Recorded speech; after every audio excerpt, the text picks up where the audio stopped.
Mi vida con la ola, por Octavio Paz. Cuando dejé aquel mar, una ola se adelantó entre todas.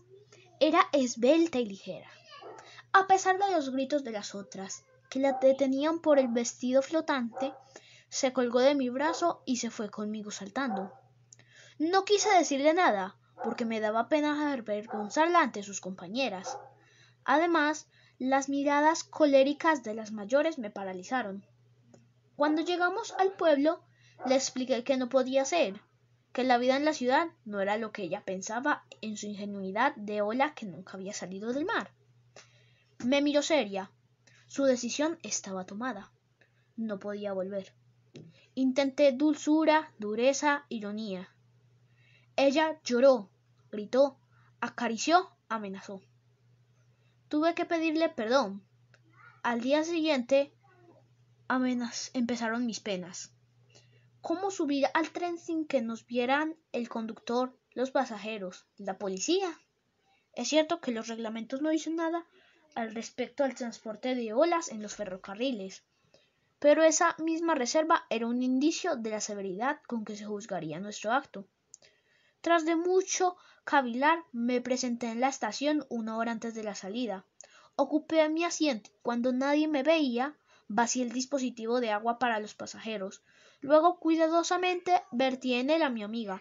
El primer incidente surgió cuando los niños de un matrimonio vecino declararon su ruidosa sed. Les salí al paso y les prometí refrescos y limonadas. Estaban a punto de aceptar cuando se acercó otra sedienta. Quise invitarla también, pero la mirada de su acompañante me detuvo. La señora tomó un vasito de papel, se acercó al depósito y abrió la llave. Apenas estaba a medio llenar el vaso cuando me interpuse de un salto entre ella y mi amiga. La señora me miró con asombro. Mientras pedía disculpas, uno de los niños volvió a abrir el depósito. Lo cerré con violencia. La señora se llevó el vaso a los labios. ¡Ay! El agua está salada. El niño le hizo eco. Varios pasajeros se levantaron. El marido llamó al conductor. Este individuo echó sal al agua. El conductor llamó al inspector. ¿Con que usted echó sustancias en el agua? El inspector llamó al policía en turno. ¿Con que usted echó veneno al agua? El policía en turno llamó al capitán. ¿Con que usted es el envenenador? El capitán llamó a 3 agentes. Los agentes me llevaron a un vagón solitario, entre las miradas y cuchicheos de los pasajeros. En la primera estación me bajaron y a empujones me arrastraron a la cárcel. Durante días no se me habló, excepto durante los largos interrogatorios. Cuando contaba mi caso, nadie me creía, ni siquiera el carcelero, que movía la cabeza, diciendo: el asunto es grave, verdaderamente grave. No había querido envenenar a unos niños. Una tarde me llevaron ante el procurador. Su asunto es difícil, repitió. Voy a consignarlo al juez penal. Así pasó un año. Al fin me juzgaron. Como no hubo víctimas, mi condena fue ligera. Al poco tiempo llegó el día de la libertad. El jefe de la prisión me llamó. Bueno, ya está libre. Tuvo suerte gracias a que no hubo desgracias, pero que no se vuelva a repetir, porque la próxima le costará caro. Y me miró con la misma mirada seria con que todos me veían. Esa misma tarde tomé el tren y luego de unas horas de viaje incómodo llegué a México. Tomé un taxi y me dirigí a casa. Al llegar a la puerta de mi departamento oí risas y cantos. Sentí un dolor en el pecho, como el golpe de la ola de la sorpresa cuando nos golpea en pleno pecho. Mi amiga estaba allí, cantando y riendo como siempre. ¿Cómo regresaste? Muy fácil. En el tren, alguien, después de cerciorarse que solo era agua salada, me arrojó en la locomotora. Fue un viaje agitado. De pronto era un penacho blanco de vapor. De pronto caían lluvia fina sobre la máquina. Adelgacé mucho. Perdí muchas gotas. Su presencia cambió mi vida. La casa de pasillos oscuros y muebles empolvados se llenó de aire, de sol, de rumores y reflejos verdes y azules. pueblo numeroso y feliz de reverberaciones y ecos. ¿Cuántas olas es una ola? ¿O cómo puede ser playa o roca o rompeolas un muro? Un pecho, una frente que corona de espumas. Hasta los rincones abandonados, los abyectos rincones del polvo y los detritus fueron tocados por sus manos ligeras. Todo se puso a sonreír y por todas partes brillaban dientes blancos. El sol entraba con gusto en las viejas habitaciones y se quedaba en casa por horas, cuando ya hacía tiempo que había abandonado las otras casas, el barrio, la ciudad y el país. Y varias noches, ya tarde, las escandalizadas estrellas lo vieron salir de mi casa a escondidas. El amor era un juego, una creación perpetua. Todo era playa, arena, lecho de sábanas siempre frescas. Si la abrazaba, ella se erguía increíblemente esbelta, como tallo líquido de un chopo. Y de pronto esa delgadez florecía en un chorro de plumas blancas, en un penacho de risas que caían sobre mi cabeza y mi espalda y me cubrían de blancuras.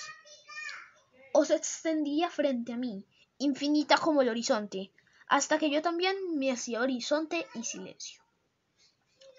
Plena y sinuosa me envolvía como una música o unos labios inmensos. Su presencia era un ir y venir de caricias, de rumores, de besos. Entraba en sus aguas, me ahogaba a medias y en un cerrar de ojos me encontraba arriba, en lo alto del vértigo, misteriosamente suspendido, para caer después como una piedra y sentirme suavemente depositado en lo seco, como una pluma. Nada es comparable a dormir mecido en las aguas, sino despertar golpeado por 1000 alegres látigos ligeros, por arremetidas que se retiran riendo. Pero jamás llegué al centro de su ser, nunca toqué el nudo del ay y de la muerte. Quizá en la ola no existe este sitio secreto que hace vulnerable y mortal a la mujer. Ese pequeño botón eléctrico donde todo se enlaza, se crispa y se yergue, para luego desfallecer. Su sensibilidad, como las mujeres, se propagaba en ondas, solo que no eran ondas concéntricas, sino excéntricas, que se extendían cada vez más lejos hasta tocar otros astros. Amarla era prolongarse en contactos remotos, vibrar con estrellas lejanas que no sospechamos, pero su centro no tenía centro, sino un vacío parecido al de los torbellinos que me chupaba y me asfixiaba. Tendido el uno al lado del otro, cambiamos confidencias, cuchicheos, risas. Hecho un ovillo, caía sobre mi pecho y allí se desplegaba como una vegetación de rumores. Cantaba a mi oído, caracola. Se hacía humilde y transparente, echada a mis pies como un animalito, agua mansa. Era tan límpida que podía leer todos sus pensamientos. Ciertas noches su piel se cubría de fosforescencias y abrazarla era abrazar un pedazo de noche tatuada de fuego. Pero se hacía también negra y amarga, a horas inesperadas mugía. Suspiraba, se retorcía. Sus gemidos despertaban a los vecinos. Al oírla, el viento del mar se ponía a rascar la puerta de la casa o deliraba en voz alta por a las azoteas. Los días nublados le irritaban, rompía muebles y decía malas palabras. Me cubría de insultos y de una espuma gris y verdosa. Escupía, lloraba, juraba, profetizaba. Sujeta a la luna, las estrellas, el influjo de la luz de otros mundos, cambiaba de humor y semblante de una manera que a mí me parecía fantástica, pero que era tal como la marea. Empezó a quejarse de soledad. Llené la casa de caracolas y conchas, pequeños barcos veleros que en sus días de furia naufragar, junto con los otros cargados de imágenes que todas las noches salían de mi frente y se hundían en sus feroces o graciosos torbellinos. ¿Cuántos pequeños tesoros se perdieron en ese tiempo?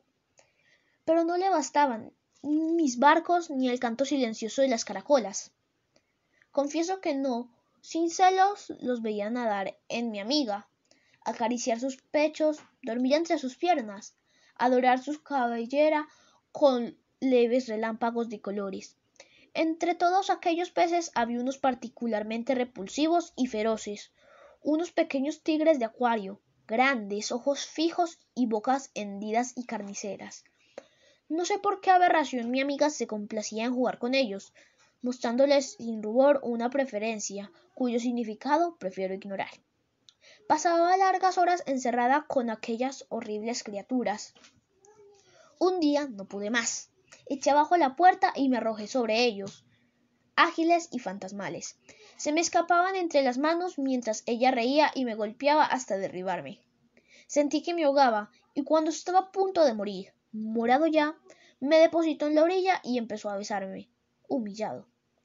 Y al mismo tiempo la voluptuosidad me hizo cerrar los ojos, porque su voz era dulce y me hablaba de la muerte deliciosa de los ahogados. Cuando volví en mí, empecé a temerla y a odiarla. Tenía descuidados mis asuntos, empecé a frecuentar los amigos y reanudé viejas y queridas relaciones. Encontré una amiga de juventud, haciéndole jurar que me guardaría el secreto. Le conté mi vida con la ola. Nada conmueve tanto a las mujeres como la posibilidad de salvar a un hombre. Mi redentora empleó todas sus artes, pero ¿qué podía una mujer, dueña de un número limitado de almas y cuerpos, frente a mi amiga siempre cambiante y siempre idéntica a sí misma en sus metamorfosis incesantes? Vino el invierno, no, el cielo se volvió gris, la niebla cayó sobre la ciudad, llovía una llovizna helada. Mi amiga gritaba todas las noches, durante el día se aislaba, quieta y siniestra, mascullando una sola sílaba, como una vieja que rezonga en un rincón. Se puso fría. Dormir con ella era tirar toda la noche y sentir cómo se helaba paulatinamente la sangre, los huesos, los pensamientos. Se volvió impenetrable, revuelta. Yo salía con frecuencia y mis ausencias eran cada vez más prolongadas. Ella en su rincón aullaba largamente, con dientes acerados y lengua corrosiva roía los muros, desmoraba las paredes. Pasaba las noches en vela, haciéndome reproches. Tenía pesadillas, deliraba con el sol, con un gran trozo de hielo, navegando bajo cielos negros en fantasmas. Llamaba a los monstruos de las profundidades, ciegos, rápidos y obtusos. Cargada de electricidad, carbonaba lo que rozaba. Sus dulces brazos se volvieron cuerdas ásperas que me estrangulaban, y su cuerpo verdoso y elástico era un látigo implacable que golpeaba, golpeaba, golpeaba. Huí. Los horribles peces se reían con risa feroz. Allá en las montañas, entre los altos pinos y los despeñaderos, respiré el aire frío y fino como un pensamiento de libertad. Al cabo de un mes regresé. Estaba decidido. Había hecho tanto frío que encontré sobre el mármol de la chimenea, junto al fuego extinto, una estatua de hielo. No me conmovió su aborrecida belleza. Le eché en un gran saco de lona y salí a la calle, con la dormida a cuestas. En un restaurante de las afueras la vendí a un cantinero amigo, que inmediatamente empezó a picarla en pequeños trozos que depositó cuidadosamente en las cubetas donde se enfrían las botellas.